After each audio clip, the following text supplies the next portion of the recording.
मीना और उसकी सास लता देवी एक छोटे से शहर के एक सामान्य से घर में रहते थे। मीना की शादी को 5 साल हो चुके थे और उनके 2 छोटे बच्चे थे, एक बेटा अंश और एक बेटी नंदिनी। मीना का पति रामकिशन एक व्यापारी था और अक्सर शहर से बाहर ही रहता था। मीना के घर में केवल उसकी सास लता देवी, उसकी 2 छोटे बच्चे और वह खुद ही थे। मीना की सास लता देवी एक सख्त और अनुशासन प्रिय महिला थी। उनका मानना था कि हर चीज को ठानकर करना चाहिए और काम के प्रति कोई समझौता नहीं होना चाहिए। वही अपनी बहू मीना से हमेशा यही उम्मीद करती कि वह हर काम ठीक से करे, चाहे घर का हो या बच्चों का। हालांकि मीना एक गृहिणी थी, लेकिन वह घर के हर काम में थोड़ी सी चूक करती, जिसे लता देवी को कभी भी पसंद नहीं आता। जब भी मीना कुछ गलती करती, लता देवी उसे ताने देती, तुम बस आराम करना जानती हो, घर का काम कभी ठीक से नहीं करती। इस स्थिति में मीना को समझ नहीं आता था कि उसे क्या करना चाहिए। उसने अपनी सास से कई बार अपनी समस्या साझा करने की कोशिश की थी, लेकिन लता देवी का रवैया कभी नहीं बदला। वह हमेशा मीना को अपने फैसले बदलने के लिए दबाव डालती और मीना की कोशिशों को नजरअंदाज कर देती। एक दिन मीना ने महसूस किया कि उसका मानसिक स्वास्थ्य खराब हो रहा है। उसे बहुत तनाव हो रहा था और वह घर के कामों को सही से नहीं कर पा रही थी। बच्चों की देखभाल में भी उसे बहुत मुश्किलें आ रही थी। मीना को ऐसा लगने लगा था कि वह हर जगह विफल हो रही है। मीना ने अपनी माँ रानी देवी से फोन पर बात की और अपने दिल की बात बताई। माँ, मैं बहुत थक चुकी हूँ। लता देवी मुझे हमेशा ताने देती हैं और लगता है कि मैं घर के कामों में बहुत कमजोर हूँ। मुझे तो यह महसूस होने लगा है कि मैं घर में कुछ भी सही नहीं कर पा रही हूँ। रानी देवी ने अपने बेटी को समझाया, बिल्कुल बेटा, तुम्हें यह महसूस हो सकता है कि तुम अकेले सब कुछ नहीं कर सकती। तुम्हारी सास को भी अपनी भूमिका समझनी चाहिए और वह यह नहीं समझ पा रही है कि तुम्हारी भी सीमाएं हैं। तुम अपने दिल की बात उनसे कहो और अपनी मनस्थिति साफ करो। मीना ने अपनी माँ की सलाह पर अमल करने का सोचा। एक दिन जब मीना को लगा कि उसका धैर्य जवाब दे रहा है, उसने तय किया कि वह लता देवी से सीधे अपनी भावनाओं को साझा करेगी। उसने हिम्मत जुटाई और लता देवी के पास आई। माँ, मुझे आपसे एक बात करनी है, मीना ने धीरे से कहा। आपको लगता है कि मैं घर के काम नहीं करती, लेकिन आपको नहीं पता कि मैं कितनी कोशिश करती हूँ। मैं बहुत थक चुकी हूँ और जब आप मुझे ताने देती हैं तो मुझे लगता है कि मैं हर जगह विफल हो रही हूँ। मुझे लगता है कि आप मेरे काम को समझने की बजाय बस आलोचना करती हैं। लता देवी ने थोड़ी देर चुपचाप सुनने के बाद कहा, क्या तुम मुझे यह बताने के लिए आई हो कि मैं गलत हूँ? मुझे तो लगता है कि तुम्हारी ढिलाई से घर का काम भी सही नहीं होता। लेकिन मीना ने संयम बनाए रखते हुए कहा, माँ, मैं समझती हूँ कि आप मुझे सही करने के लिए कहती हैं, लेकिन मैं सिर्फ यही चाहती हूँ कि आप मेरी हालत समझे। मैं घर के काम के साथ साथ बच्चों का ध्यान भी रखती हूँ और मुझे यह सब अकेले करना बहुत मुश्किल हो रहा है। लता देवी ने मीना की बातों पर ध्यान दिया और उसकी स्थिति को समझने की कोशिश की।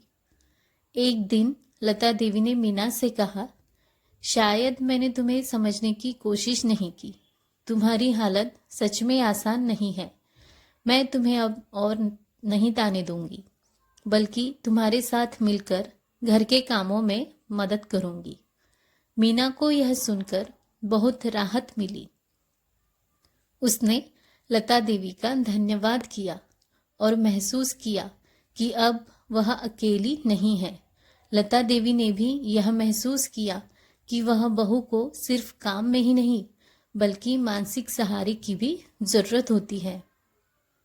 इसके बाद से लता देवी और मीना के रिश्ते में बहुत बदलाव आया। लता देवी ने मीना की मदद करना शुरू किया और दोनों ने मिलकर घर के कामों को साझा किया। मीना अब पहले से कहीं ज्यादा खुश महसूस करती थी क्योंकि उसे अब अपने काम करने में मदद मिल रही थी। रामकिशन जब एक दिन घर लौटे तो उन्होंने देखा कि घर का माहौल पूरी तरह से बदल चुका था। घर में खुशी थी और उनकी पत्नी और माँ दोनों अब एक दूसरे से अच्छे तरीके से बात करती थी। रामकिशन को यह देखकर बहुत अच्छा लगा और उसने दोनों की तारीफ की। मीना और लता देवी के बीच का रिश्ता अब बहुत मजबूत हो गया था। दोनों ने एक दूसरे की स्थिति को समझा और अपने रिश्ते में विश्वास और सहयोग का निर्माण किया। मीना अब न केवल अपने कामों में सफल थी बल्कि वह मानसिक और शारीरिक रूप से भी स्वस्थ महसूस करती थी। लता देवी ने भी यह समझा कि एक बहू के लिए केवल घर का काम ही नहीं बल्कि मानसिक संतुलन और प्यार भी जरूरी है। मीना और लता देवी के बीच के रिश्ते में बदलाव के बाद दोनों की जिंदगी में और भी सुधार हुआ। लता देवी ने अपने दृष्टिकोण को पूरी तरह से बदल लिया था। अब वह केवल घर के कामों को नहीं देखती बल्कि मीना की मानसिक और भावनात्मक स्थिति को भी समझने की कोशिश करती। दोनों के बीच एक अजीब सा सामंजस्य बन गया था। एक दिन मीना ने लता देवी से कहा, माँ, आजकल मुझे लगता है कि हमारी जिंदगी में बहुत कुछ बदल चुका है। अब हम दोनों एक दूसरे का साथ देने लगे हैं।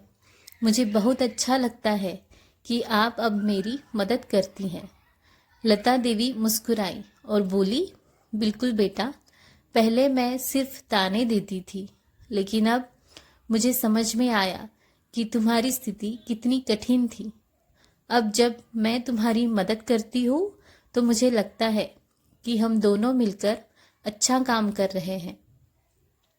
रामकिशन को, जो हमेशा व्यापार में व्यस्त रहते थे, अब घर लौटते तो मीना और लता देवी के रिश्ते में बदलाव को महसूस करते। उन्होंने देखा कि अब घर में सुख शांति थी। बच्चों की आवाजों में मस्ती और हंसी थी। रामकिशन ने एक दिन मीना से पूछा, तुम दोनों के बीच अब बहुत फर्क नजर आ रहा है, क्या हुआ है? मीना ने मुस्कुराते हुए कहा, हमने अपनी समस्याओं का समाधान एक दूसरे से बात करके किया है। माँ और मैं अब एक दूसरे की मदद करती हैं और घर का माहौल अब बहुत हल्का और खुशहाल हो गया है। रामकिशन को यह सुनकर बहुत राहत मिली और उन्होंने खुद को जिम्मेदार महसूस किया। वह अपनी पत्नी और माँ दोनों को अब ज्यादा समय देने का निर्णय लेते हैं ताकि परिवार में और भी समझदारी और सहयोग हो सके।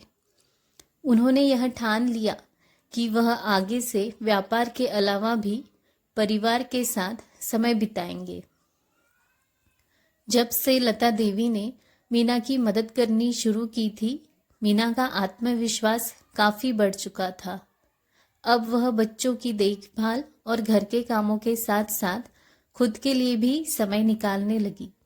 मीना ने सोचा कि उसे अपनी पहचान भी बनानी चाहिए ताकि वह सिर्फ एक माँ और पत्नी के रूप में न पहचानी जाए।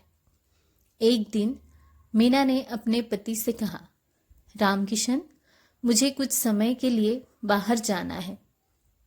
मैं खुद के लिए एक कक्षा लेना चाहती हूँ जहाँ मैं कुछ नया सीख सकूं। रामकिशन थोड़े हैरान हुए लेकिन उन्होंने मीना का समर्थन किया। तुम्हें जो करना है करो, अगर इससे तुम्हें खुशी मिलती है तो मुझे कोई परेशानी नहीं है। मीना ने एक सिलाई कक्षा शुरू की जिससे न सिर्फ उसका आत्मविश्वास बढ़ा बल्कि उसने दूसरों के साथ भी मेल जोल बढ़ाया। इसके बाद मीना ने अपनी सिलाई की कला को और बेहतर बनाने के लिए ऑनलाइन कोर्स भी शुरू किया। वह अब घर में खुद के काम से ही संतुष्ट नहीं थी बल्कि एक छोटी सी सिलाई की दुकान भी खोलने का सपना देख रही थी।